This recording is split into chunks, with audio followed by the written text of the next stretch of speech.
Have you ever wondered why the rich get richer and the poor get poorer? It's a question that's puzzled economists and social scientists for centuries. Welcome to our exploration of the wealth gap puzzle. We live in a world where wealth is not divided equally. Some people have more, much more, while others have less, often much less. This disparity isn't static, it grows over time, and that's where we find the crux of our puzzle. But before we delve into the complexities, let's define our terms. When we talk about the rich, we're referring to those individuals or households with a substantially higher than average wealth. On the flip side, when we say poor, we're talking about those with significantly less wealth than the average. So what's behind this growing chasm between the rich and the poor? Is it a game of luck, skill, or is there something more to this wealth divide? To understand this phenomenon, we first need to understand how money works. At its most basic level, money is earned by trading time, skills, or goods for a set amount of currency. This forms the bedrock of our economy. Once you've earned money, you have a few options. You can spend it, you can save it, or you can invest it. Let's start with spending. Most of us are pretty familiar with this one. You trade your money for goods or services you need or want. But what about saving and investing? These are the methods that can help build wealth over time. When you save money, you're setting it aside for future use. This could be for emergencies, for big purchases, or for retirement. The money you save isn't just sitting there, though. In a savings account, your money will earn interest, albeit typically a small amount. Now let's talk about investing. This is where things get interesting. When you invest your money, you're buying assets with the expectation that they will increase in value over time. These could be stocks, bonds, real estate, or even a small business. Unlike saving, investing has the potential for much higher returns, but also comes with higher risk. This brings us to the concept of compound interest, often dubbed as the eighth wonder of the world. This is the process by which the money you've invested earns interest, and then that interest earns interest, and so on. Over time, this can lead to exponential growth of your wealth. Consider this. If you invest $1,000 at an interest rate of 5% per year, in 20 years, thanks to the magic of compound interest, you'll have over $2,600. And that's without adding any more money to the pot. This is how the rich get richer. They understand the power of compound interest and make it work to their advantage. They invest wisely, let their money work for them, and watch as their wealth grows over time. So, it seems like the key to wealth is investing wisely and letting your money work for you, right? But what if you don't have any money to start with? Well, that's a great question, and it's where the wealth-building tools come into play. These tools are like the secret ingredients in the recipe for success. And guess what? The rich have access to these tools. Firstly, there's education. Knowledge is power, they say, and nowhere is this truer than in the world of wealth building. The rich understand the value of a good education and they're willing to invest in it. They're not just getting a degree to hang on the wall. They're learning about finance, economics, business, and other fields that directly contribute to their ability to generate wealth. Then there's the power of connections. Ever heard of the saying, "It's not what you know, it's who you know"? Well, it applies here too. The rich have an extensive network of individuals who can provide opportunities, advice, and resources. These connections can open doors that might otherwise remain closed. Lastly, let's not forget about capital. This is the rocket fuel for wealth building. The rich have money to invest in stocks, bonds, real estate, and other ventures. They can take risks knowing that even if they fail, they have a safety net to fall back on. Now, let's flip the coin. For the poor, these tools can often seem out of reach. Education can be expensive and inaccessible. Connections are hard to make when you're struggling to make ends meet.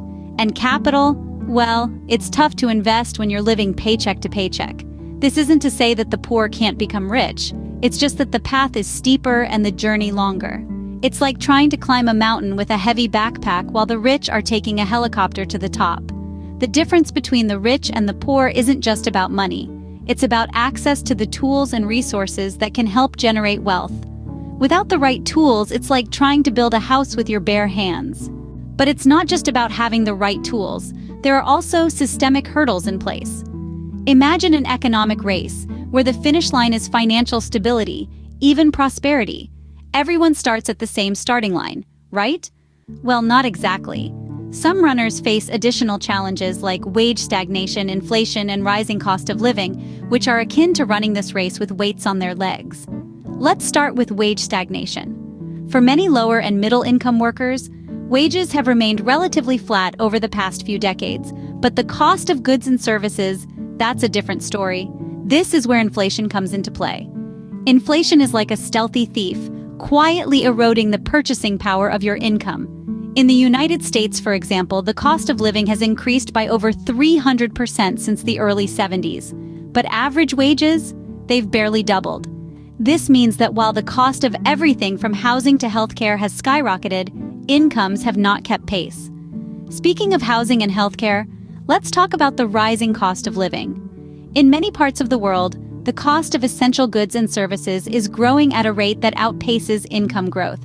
This is particularly true for necessities like housing, healthcare, and education. It's like the cost of entry to the economic race is getting steeper and steeper. These systemic hurdles disproportionately affect the poor, who often lack the financial cushion to absorb these increasing costs. And because they're spending a higher proportion of their income on necessities, they have less to save or invest. This makes it even harder for them to build wealth and move up the economic ladder. The rich, on the other hand, have more disposable income to invest, which can generate even more wealth. This is how the rich get richer while the poor struggle to keep pace. So the next time you hear about the wealth gap, remember, it's not just about individual effort or financial savvy, it's also about the systemic hurdles that make the economic race harder for some than others. It's like running a race with weights on your legs. So, what role does policy play in all of this? Government policies can actually play a significant role in either exacerbating or alleviating wealth inequality. Let's break it down. Firstly, let's consider taxation. Taxation is one of the primary ways that governments can influence wealth distribution. But not all taxes are created equal. There are two main types of taxation to consider: progressive and regressive. Progressive taxation is the concept where the tax rate increases as the taxable amount increases. This means that those who earn more pay more. It's like climbing a tax ladder. The higher you go on the income scale, the more taxes you pay. This type of taxation can help to redistribute wealth and reduce inequality. It's a bit like Robin Hood, taking from the rich to support the poor. On the other hand, we have regressive taxation. This is where the tax takes a larger percentage from low-income people than from high-income people. It's the exact opposite of progressive taxation. A common example of regressive taxation is sales tax. Everyone pays the same rate regardless of their income. So, for those on lower incomes, this tax takes up a bigger chunk of their earnings. This type of taxation can amplify wealth inequality, making the rich richer and the poor poorer. But it's not just about taxation. Other policies can also influence wealth inequality. For example, policies around education, healthcare, and housing can all have significant impacts on wealth distribution. If these policies favor the wealthy, then they can perpetuate the wealth gap.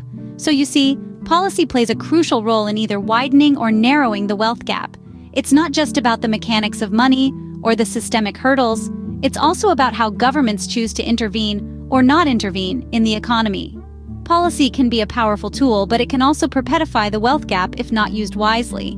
So, what can we do to bridge this wealth gap? The journey to wealth equality begins with increased access to quality education. By equipping individuals with knowledge and skills, we're not just preparing them for the job market, we're also providing them with the tools to navigate the complex world of finance. Fair tax policies also play a crucial role. These policies should ensure that the wealthy aren't just accumulating wealth, but are also contributing proportionately to society. It's about creating a system where everyone pays their fair share. And let's not forget about promoting wage growth. When workers are paid fairly, they have more capacity to save, invest, and ultimately build wealth. But this isn't a journey we can embark on individually. It requires collective action. We need to stay informed, engage in conversations, and advocate for change. The path to wealth equality may be long and winding, but every step we take brings us closer to a more equitable future.